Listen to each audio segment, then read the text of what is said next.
Welcome at a boring history for sleep. Like, comments, and subscribe. Close your eyes. Take a long, slow, deep breath in, and let it gently out.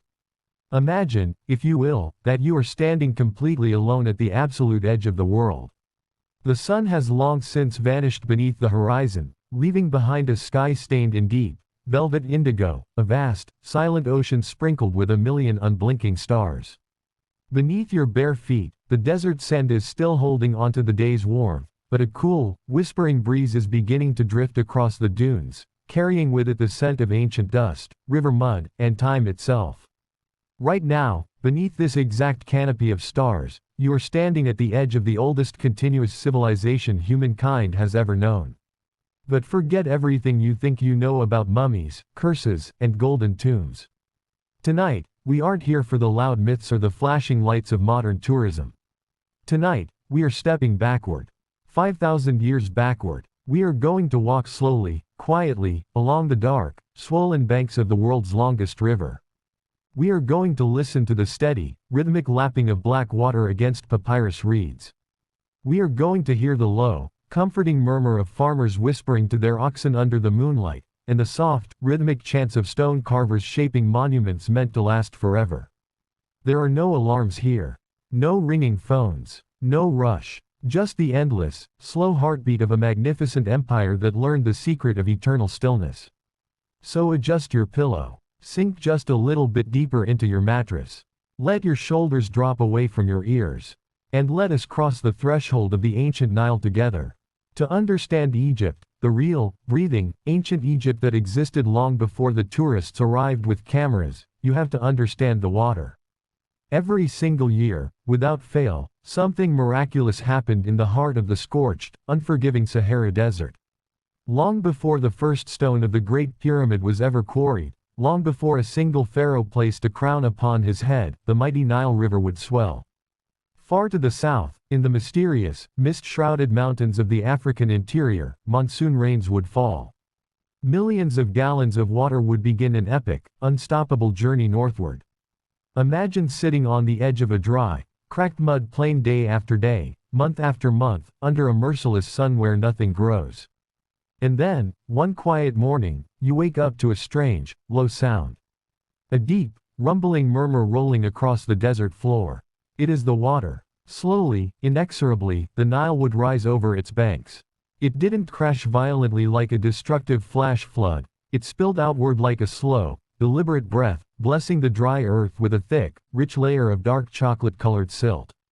The ancient Egyptians called their home Kemet, the Black Land, distinguishing it sharply from Deshret, the deadly, red land, of the surrounding burning desert. For the people of the Nile, this annual flooding wasn't just a weather event. It was the very pulse of the universe. It was the rhythm of life itself.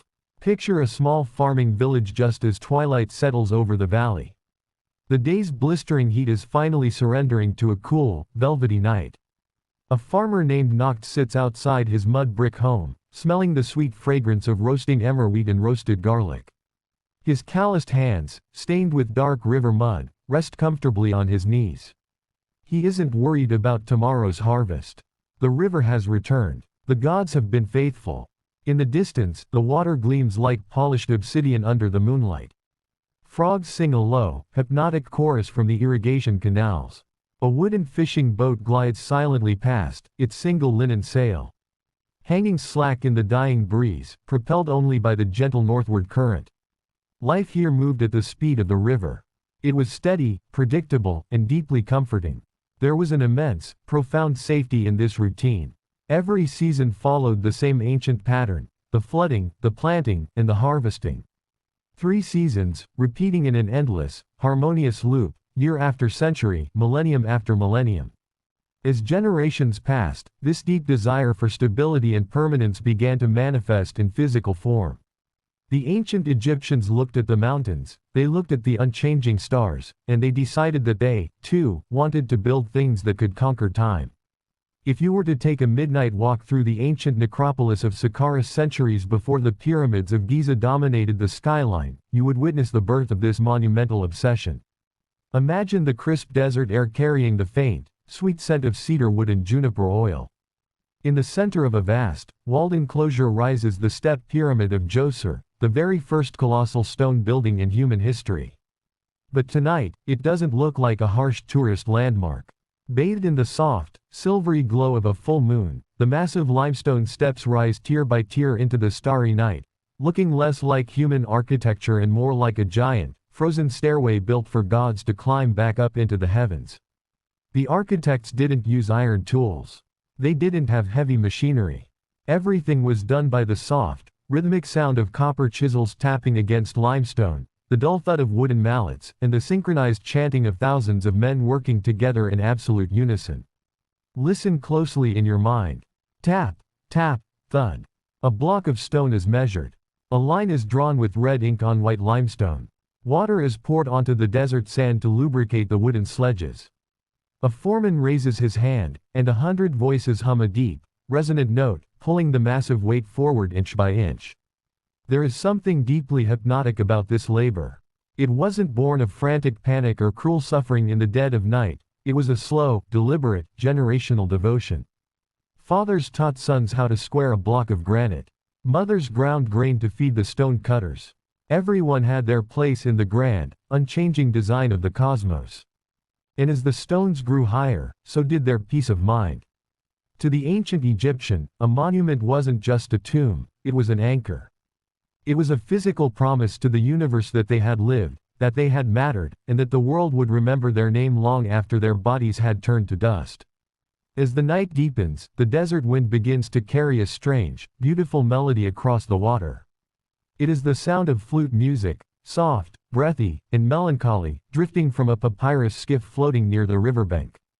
A scribe sits cross-legged on the deck of the boat, holding a reed pen dipped in soot-black ink. Before him lies a roll of papyrus, smooth and pale.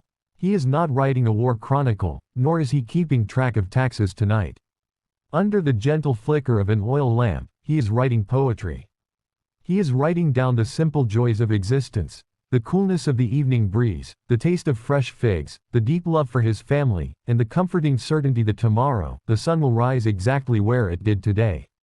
The Egyptians believed that the universe was governed by a single, supreme concept, Ma'at.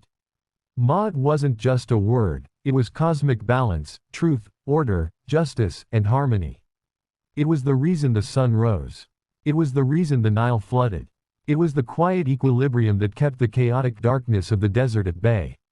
Every night, as the sun sank below the western horizon, the ancient Egyptians believed it sailed through the dark underworld, fighting off monsters of chaos to ensure that light would return with the dawn.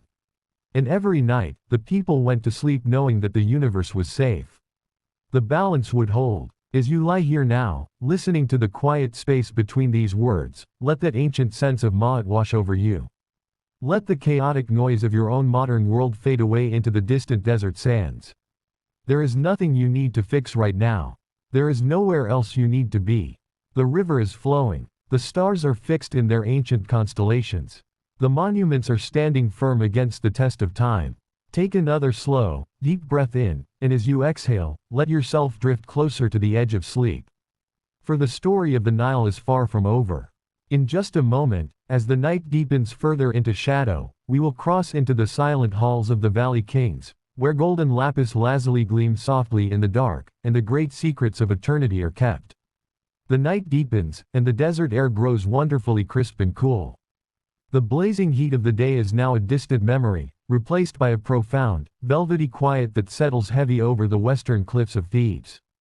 If you leave the riverbank behind and walk westward, following the pale, dusty path into the shadow of the limestone mountains, you will find yourself entering a place the ancient Egyptians called Ta'aset Neheu, the land of eternity. Today, we know it as the Valley of the Kings. To stand here under the moonlight is to experience a silence unlike anywhere else on earth. There are no rustling trees here, no chirping crickets, no flowing water. Just towering walls of pale, jagged stone that look like frozen waves of sand frozen in the act of crashing. Millions of tons of rock rise up on either side, casting long, dramatic shadows that stretch across the valley floor like sleeping giants. Centuries ago, this was a place of intense, whispered activity. But tonight, there are no torches blazing, no anxious priests rushing through the dark. Just the steady, unblinking gaze of the stars overhead, keeping watch over secrets buried deep beneath the earth. Imagine walking quietly down into one of these royal tombs. With every step you take downward into the bedrock, the air grows slightly warmer, heavier, and completely still. The frantic noise of the living world is completely muffled by hundreds of feet of solid stone. You run your hand along the smooth, plastered walls. The stone is cool to the touch, covered from floor to vaulted ceiling in meticulously painted scenes. Under the soft, golden beam of a handheld lamp, the colors come alive with startling clarity. There are deep lapis lazuli blues, rich ochre yellows, and vibrant malachite greens that have not seen the light of day for over 3,000 years. Figures of ancient gods painted with serene, closed eyes look down upon you not with judgment but with profound peace. They are holding the Ankh, the key of life, across their chests, offering an eternal, wordless blessing to anyone who enters their domain. There is no rush here. Time has lost all meaning beneath the mountain. You can feel your breathing slow down to match the slow, measured pulse of the earth itself. Every muscle in your body relaxes as the heavy, protective blanket of stone wraps around you, keeping the outside world at a comfortable, infinite distance. Deeper still, inside the innermost chamber, rests the sarcophagus. Picture a massive block of solid quartzite or rose granite, polished to such a high sheen that it reflects the flickering lamplight like a dark mirror. Carved into its surface are delicate, elegant hieroglyphs, spells and secret names meant to guide the soul safely through the trials of the dark hours, ensuring safe passage into the eternal morning. The ancient Egyptians did not view death as an end. To them, death was merely a transition, a long, peaceful sleep between two great days. They believed that when a person closed their eyes for the final time, their soul, the Ba, would take flight like a gentle bird into the night sky, soaring freely among the stars, returning each dawn to rest beside the physical body in the cool, dark safety of the tomb. Think of the craftsmen who labored in the nearby village of Deir el-Medina to build this sanctuary for eternity. These weren't enslaved laborers driven by whips, they were skilled artisans, painters, sculptors, and scribes who lived with their families in a quiet, walled community just over the ridge. Picture one of those master painters finishing his work late into the night by the light of a tiny saucer filled with sesame oil and a twisted linen wick. His eyes are tired, his shoulders ache, but a quiet smile touches his lips. With a fine brush made of stiff reed, he adds the final stroke of gold leaf to the wing of a celestial falcon painted upon the tomb ceiling. He steps back, blows out the tiny flame, and stands for a moment in the dark, listening to the quiet breathing of his apprentices sleeping nearby. He knows his work will outlive him. He knows that thousands of years from now, someone will stand in this exact spot, look at his brushstrokes, and feel the exact same peace he feels right now. There is immense comfort in that thought. We spend so much of our modern lives rushing to leave a mark, worrying that our efforts will be forgotten, running on a treadmill that never stops. But looking at the ancient stones of Egypt, we are reminded of a deeper truth. Some things are built to last precisely because they were created with patience, stillness, and love. Slowly, almost imperceptibly, the velvet black of the night sky begins to soften. High above the jagged peaks of the western cliffs, a faint sliver of pale silver appears, melting quickly into a soft, bruised violet. The stars, which have burned so brightly and steadily all through the night, begin to dim, sinking back into the growing expanse of the morning sky. Down by the river, the mist rises from the surface of the Nile in long, ghostly ribbons, drifting lazily across the sleeping water. A lone ibis stands motionless on a muddy bank, its long beak tucked beneath its wing, waiting for the first warmth of the sun. In the distance, across the wide expanse of the valley, the great pillars of the temples begin to catch the very first amber rays of dawn. For thousands of years, this moment was met not with alarm clocks or ringing notifications, but with a quiet, reverent awe. The sun god, Ra, has successfully navigated the dark waters of the underworld. The monsters of chaos have been defeated once more. The balance of Ma'at has been restored. Another day has begun, and the world is safe.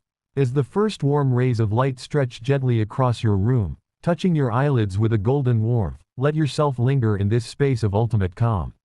Let the heavy burdens of yesterday dissolve into the desert air, carried away on the morning breeze. Your breathing is slow. Your heart is steady. Your mind is quiet, the river is flowing, the stars have kept their watch. And you are safe, resting peacefully at the edge of eternity. Sleep well. Disclaimer: while the historical accounts detailed here are grounded in rigorous research, we have integrated AI generated imagery to provide a vivid window into the past. Please note that these visuals are intended as creative interpretation rather than precise historical documentation. Our primary objective is to offer an engaging, immersive educational journey through history.